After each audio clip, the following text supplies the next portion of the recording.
Hello and welcome to a brand new show of Market Makers. Is this the big turn? That is what we would be discussing on this edition of Market Makers. Bull markets surely climbed the wall of worry, and both locally and globally, Brexit, chaos in emerging market currencies, markets pretty much have ignored that. But at the current juncture, what about risk reward ratio? Where do we stand? The fact that earnings season is just about okay, what could be the next trigger for Indian markets from here? Let's discuss all that and much more with Nilesh Shah, one of our most popular guests on ET Now. Nilesh, fantastic to have you back. Thank you for joining us. You know, very early part of our careers rather, we learned this classic line: bull markets, they always climb the wall of worry, and that's what markets have done in last 6 weeks. Yes, very true. And I think I'd probably just add to that there's always a saying that don't fight the Fed or don't fight the regulators. And I think what we've clearly seen over most part of this year is the ability of central bankers to kind of keep the animal spirits alive, keep infusing liquidity, cut interest rates, even if it means their negative bond yields. But I think that's what it is. And no matter what calamity which strikes which part of the world, I think somewhere it seems that the central bankers seem to be having unlimited ammunition to fight such calamities. And I think that's clearly the genesis of this global bull market, because this is really a bull market not just about India. Of course, I think India is clearly the bright spot, but world over, global equity markets are scaling new heights, liquidity is flowing into emerging markets, and I think that's clearly the source of this bull market. So the first part of this one line is that bull markets, they always climb the wall of worry. The second part is that they always come down on the ray of hope. And I just get a sense that locally at least there is lot of hope. GST, earnings recovery, the fact that there is liquidity and there is abundant liquidity, markets are taking it for granted. India is the bright spot, and I think that is a universal fact right now. So my question to you is that, is there too much of good news? Well, there is fair bit of good news. I think there are several drivers. So clearly, and these are all the factors, be it DBT, be it a strong monsoon, the passage of the GST bill, potential for interest rates to continue to head south, and of course the softness in commodity prices may not be from a 6-month perspective but from a 1-year, 2-year perspective. So I think all the ingredients which you require for a bull market, for growth, for margin expansion, all these ingredients are there, and therefore I think from a 2 to 3 year perspective, I think the bull market will continue to play out. The challenge in the short term, and like as you said, that good news is in abundance, and I think right now at these kind of levels, the way we've seen an upsurge, I don't think there is any room for disappointment. So I think if there is one negative event, more so from a global perspective, not so much from a local perspective, I think that itself could be good enough to, in a way, put speed breakers to the up move that we've seen, or even create a short-term correction in the marketplace. So I think 6 months back, the situation was very different. Markets were low, prices were low, expectations were low. There were uncertainties whether we would have a normal monsoon. There were uncertainties in terms of the passage of the GST bill. There were elections in some of the states. We really didn't know what the outcome could have been. So there was a lot of uncertainty. Today it's hard to find even one risk factor. And of course, the markets have rallied by 20-25%. Some of the stocks have rallied a lot more. So clearly, I think at this point of time, I think one has to be a bit careful. One has to be cautious at these kind of levels, and kind of really look out that yes, you could in the next 3-4 months potentially have some piece of negative news which could create a correction. That I think could be a fantastic opportunity, basically to load up or re-enter your chosen set of stocks. Today when we look back and analyze, I think February 2016 gave a great entry point to long-term investors. But 6 months from now, when we will look back and analyze August 2016, will that appear like a missed opportunity, or this market will give us better entry points? I think this market could give you, I'm not too sure whether the lows of February or March will get revisited It's hard to kind of forecast that at this point of time. But it's quite possible that from the levels that we are today, which is roughly about close to 30,000 on the Sensex or 8,700 on the Nifty, I think if you keep that in perspective, it's quite possible that over the course of next 6 months, there could be multiple factors which could cause a correction in the marketplace. It could be the US Fed's decision to go ahead with a rate hike.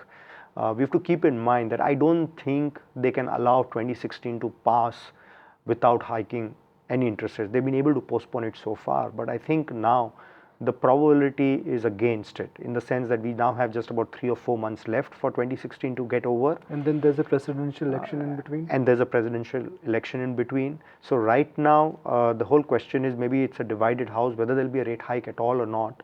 But if you really look at what the Fed has been saying, that I think there is a chance of a rate hike. Bright side with some compulsive bulls is that the base effect will kick in. Banks have written off their earnings for FY16, FY17, the base effect would kick in for them. Energy, big write down for FY16, that will kick in. And then we've never had poor monsoons. Right. This year we have a good monsoon. So the monsoon demand also could surprise us. Are these realistic assumptions that earnings could surprise us and demand and also productivity is going to go up in a linear manner?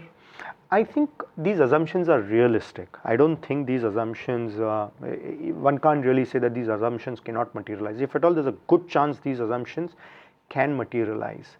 But it's really, I think, I don't think it's a very easy proposition right now, because I think everybody's been really betting on, the banking, the PSU banking space kind of reviving.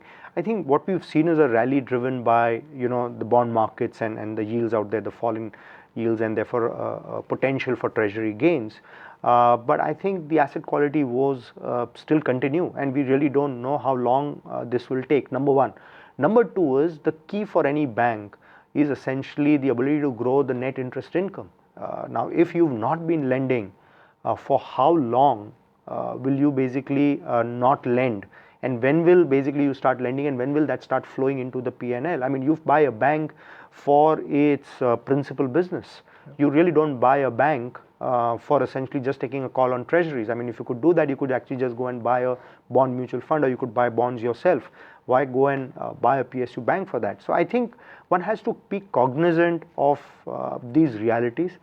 I think the big driver going forward will continue to be the key sectors which have been driving earnings so far. If at all, there's a better chance that they actually could enter into double-digit earnings growth. And mind you, I think by and large, most investors or participants are expecting earnings to get into double-digit.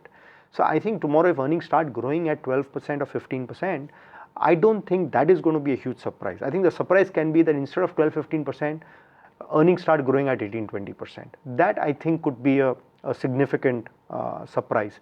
But otherwise, by and large, I think at these kind of valuations, markets are factoring in a mid double-digit earnings growth over the next 1 year or so. My only worry is that markets have been very patient also, and earnings are not coming. I mean, I really hope the patient does just not run out. I mean, that's the biggest challenge right now, the leap of faith which everyone has taken. Okay, so let's talk about the way you invest. And the way you invest is that you like to treasure hunt in the mid-cap space.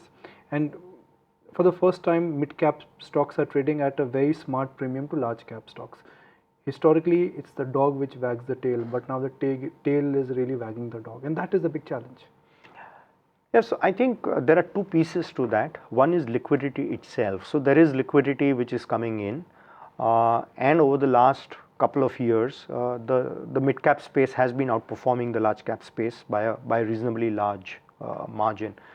Despite that, of course, I don't think it's yet been a very significant runaway rally. Yes, it's been a runaway rally from a 6-month perspective, but if you look at the last 1 year, I think the Sensex Nifty are still flat, and the mid-cap index is probably up just about maybe 10 or 11%.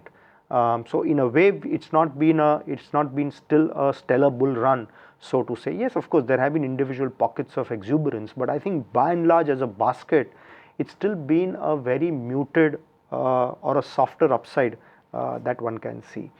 I think that's the nature of the beast as far as mid-caps go, that when you have a gush of liquidity, stocks just kind of go through the roof because ownership challenges are there is a bit of delta and all of that. I think one has to be a bit careful now, given that mid caps are trading at a premium to the large caps. And that's because if you look at most of the mid caps, a lot of delta, a lot of growth in earnings has come in because of gross margin expansion. Because cost of raw materials have fallen, and you are still able to basically pocket all of that and pass very little to the OEMs. But I think over a period of time, your principals or your OEMs, all of that are going to ask you to pass on some of those margins. So one has to be very careful and get back and see that what can actually be a sustainable revenue growth and a sustainable bottom line growth, and not get carried away by how the performance of some of these sectors or companies have been over the last 1 or 2 quarters. I think I think it's very, very tempting to basically look at last 1 or 2 quarters and extrapolate that for the next 4 quarters or next 8 quarters and saying this is going to be the sustainable earnings. I think that is where some bit of disappointment can come in. But I think where valuations are, I think some of the larger caps or the larger mid caps can potentially outperform. So then what are you doing at your fund level? You don't buy large cap. Yeah. You have to stick to mid cap. Yeah, I think within that, if you look at some of the larger mid caps, and I think areas like say banking, financials, pharmaceuticals, I think these are some of the pockets where growth could still continue to be good, where valuations are reasonable. So I think if you look at banks, some of the leading private sector banks are trading between 3 times to 5 times price to book, whereas some of the new generation banks which have just been set up, I think they are trading between 1 to 1.5 times price to book. Some of even the old generation private sector banks, they are trading also between that, in that kind of a range. I think probably at this point of time you need to take a valuation call and saying that, I think at these kind of valuations not much can go wrong from a 3 to 5 year perspective. There is potential for some of these banks to positively surprise you over the next 3 to 5 years, and even if they grow at about 15 to 20% earnings over the next 3 to 5 years and with some bit of re-rating, you could actually end up with some bit of double-digit compounded returns over a 3 to 5 year perspective. It's rare to see businesses which can grow at say 20% on a sustainable basis for 10 years and at a reasonable price. I think the mistake or the errors to which anybody can be prone to or be vulnerable to is to overpay also for a quality business. And I'm not too sure if I've said this, but if you rewind 10, 12 years back, 10 years back, Bharti Airtel, 10 years back, everybody was so bullish on, say, the telecom business. And I think over 10 years, Bharti's revenues have grown perhaps at about 24% CAGR. But the stock has delivered probably about 5 to 7% CAGR. Infosys, again over the last maybe, if you look at March 2003 and March 2016, 13 years, the revenues and earnings have grown between 20-25%, more like 20-23%. But the stock has delivered low single digit or maybe mid single digit returns, right? And that's because of the derating which happens over a period of time. Compression has happened. Absolutely. And I think that is always a challenge which manifests itself over a period of time. Over 1 year, 2 years, 3 years, it may not. But over a period of time, it has to, because as an investor, as somebody who's running a business, it's one thing. But as an investor, we have to keep in mind that we need to kind of buy a quality business at a reasonable price. If you buy a quality business and you overpay for it, it's unlikely that you will make market-beating returns over a period of time.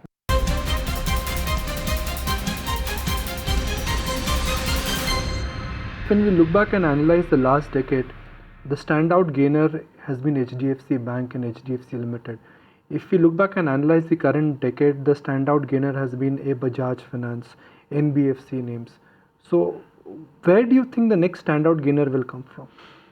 My sense will be that I think it will continue to be from this space because Which is NBFC Finance. And I think yes, and you could look at it whichever way you could look at, and the entire pack. And I think the beauty about this pack is there's so much to pick and choose from. It's not like say pharma where you have a few names, or it's not like say the auto space where you just have 2 or 3 OEMs. But there's so much to pick and choose from, and you could basically say, oh, I want to bet on the PSU banks because I think from here they can only get better. Or you could betting on PSU banks? No, I'm just saying is from a choice point of view. I mean, we're not yet betting on PSU banks, and I don't know at what stage we will bet on that. But right now, no. But I'm just saying is that you have some of the new banks which have just got set up. Then you have the old private sector banks which have transformed themselves. Of course, over the last few years, they've been paying a cost because of legacy issues. But I think somewhere down the line, those legacy issues will terminate. and whatever initiatives new managements have taken in recent times, I think that will start showing up.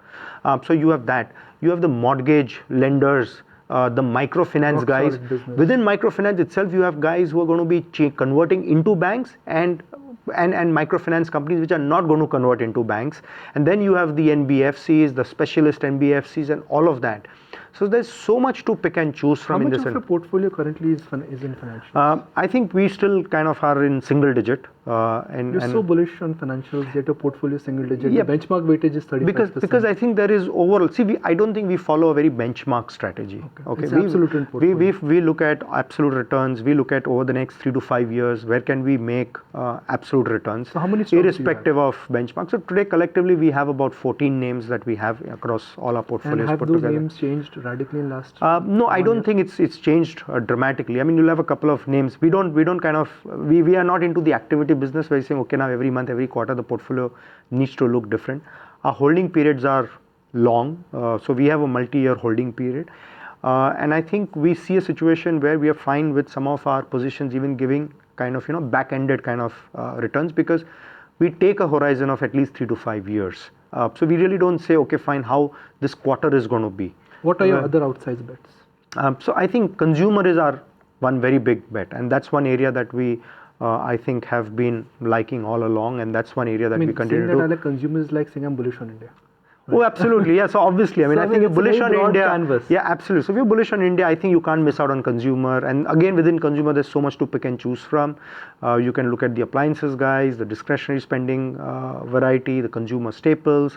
Where are you betting? All of that. I think across the board. I think we have positions across the board in consumer. I think we continue to like technology. Within that, we're really not looking at the big boys.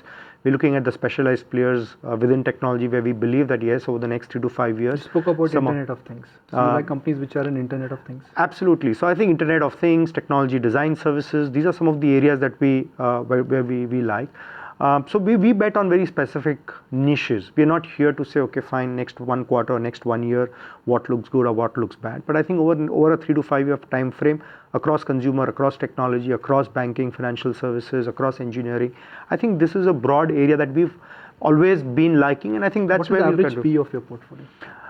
I probably think right now it would be close to about 17, 18 times. So it's not a very expensive portfolio. It's not a very expensive, but I think what is more heartening is that we think that our basket of companies over the next 3 to 5 years can, I think, grow at north of 20% as a basket.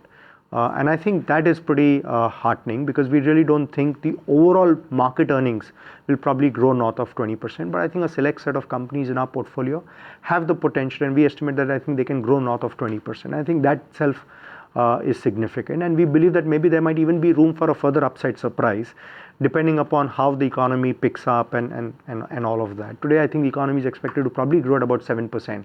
But what if we get into a hyper growth mode and grow at 8, 9, 10%? What about things like DBT, etc., becoming all pervasive and pass on to all households? I think a lot of initiatives of the government, if I think they get implemented well, I think over the next 3 to 5 years, India could grow at even a much faster pace. And I think if that happens, maybe the tailwinds for corporate India to grow at a much faster pace, I think, can materialize in a reasonably significant manner. I respect the compliance, but because of compliance, sometimes it gets very odd for us to make a conversation interesting. So let's talk about what you're permitted to talk about. Give me a sense of some micro themes which you're betting on. I mean, consumption is a large theme, but it's very difficult to understand how should one invest in consumption. Similarly, financials is a very large theme, but it's very difficult to pick and choose when options are available. Right. So let's talk about 1 or 2 mega trends, and let's in the entire universe, where are you picking your spots? So I think we still within that, if we look at, say, for example, the consumer space. Okay, I think some of the micro trends, and I think this has got to kind of relate to macro trends, that what you're going to see over the next maybe say 5 years is significant improvement in, say, air connectivity, significant improvement in air travel, okay, interest rates coming down, the propensity to kind of go out for more frequent holidays versus a holiday once in a while, okay. I think if you really look at all of that playing out, I think hospitality as a business can actually do very well. And I think whether in that you kind of look at hotels, you look at resorts, I think is obviously for the individual investor to pick and choose from. But I think that as a space can become very, very interesting. So underline the word results. Let's move on to the second Number one. Number two is, I think if you really look at it, DBT is happening. Yeah. And I think DBT happening, plus of course, there is basically an aspiration by the government to double farm incomes over the next 5 to 6 years. There is a target which the government has undertaken saying that we're going to have LPG stoves for all families or all households or maybe all the rural households. And whether it happens, I think in 2019, 2020 or 2022, I don't think it doesn't matter. But I think that's a pretty large space to cover. And I think the whole nature of the kitchens in India are going to change. And therefore the demand for a lot of kind of home appliances, the demand for kitchen appliances, I think you're going to see a pretty strong demand out there.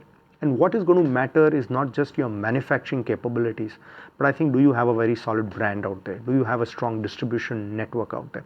You could actually manufacture in any part of India or any part of the world, but I think what you'll probably need are good distribution and selling capabilities. You're going to see a lot of new players come up there as well, who will take advantage of the e-com distribution network and offer their products and reach out on a pan-India basis on an overnight basis. And I think that is going to be significant. So that's again a very, very large opportunity which will play out over the next many years. So basically you're betting on pioneers and you're betting on consolidators. Absolutely. I think yes, consolidators because they will create entry barriers, and pioneers because they'll probably come up with a new way of reaching out to the customer or to the consumer. And I think both could get disproportionately rewarded over a period of time. But as of now, in terms of an investment approach, you're not sitting on a lot of cash because you've taken cash calls in the past. I think that big cash call I remember in 2013 worked like a charm for you. Are you sitting on cash levels which are higher than your average cash levels? Well, we are sitting on, and I think that is always a situation that you always keep some powder dry, because the reality is that the way it's not 20% cash. The way, no, I think we would be around that on an aggregate basis. Maybe on some of our more recent portfolios it could even be higher on that, because again, as I said, we don't take those market calls. We just kind of look at individual stocks and say that, okay, fine, here is it worthwhile for us to invest into this individual stock over a 3 to 5 year perspective, rather than say that, okay, fine, we need to necessarily be invested on an overnight basis. So we basically look for alpha rather than beta. Nilesh, you've got an investing career which is a sparkling career. It's more than a decade old career. When you look back and analyze your investments, which is one stock you regret selling early and which is one stock you regret selling late? Well, I think I wouldn't, I rather than getting into specifics, but I think probably something like, say, a Bajaj Finance, for example. I think that's something which probably missed opportunity. Absolutely, because I think the company's reinvented itself. Okay, so I think 60,000 crore market cap. cap. So if you look at, say, 6-7 years back, and 6-7 years back, if you really look back, and I think all banks had challenges on their personal loan portfolio. The retail loan portfolio was the big challenge, barring, say, an HDFC bank. But I think for everybody else, including NBFCs, that was a huge challenge. Unsecured loans, all of that. And I think Bajaj Finance reinvented itself, transformed itself. It was very innovative. I think it was very smart. They used technology the right way, and I think took some really good credit decisions. And I think that has played out over a period of time. And I think when you do something really well and are able to scale up and size up, I think the outcome is re-rating. Which could be the next Bajaj Finance? And that's a question I'm asking everybody.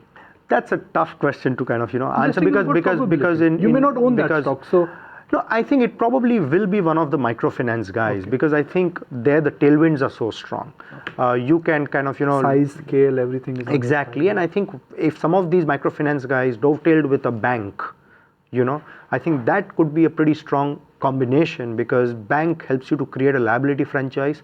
The microfinance piece helps you to kind of create your asset franchise. And when you have both coming in together, I probably think the outcome is a value creation. My compliments on a sparkling investment career. Appreciate your time. I'm glad you could join us. Well, that's it on this edition of Market Makers. Microfinance companies, consumer discretionary, weave it around those two themes. Magic happens in the market, but always endorse the power of compounding. To make money, remember one thing, you need a lot of patience.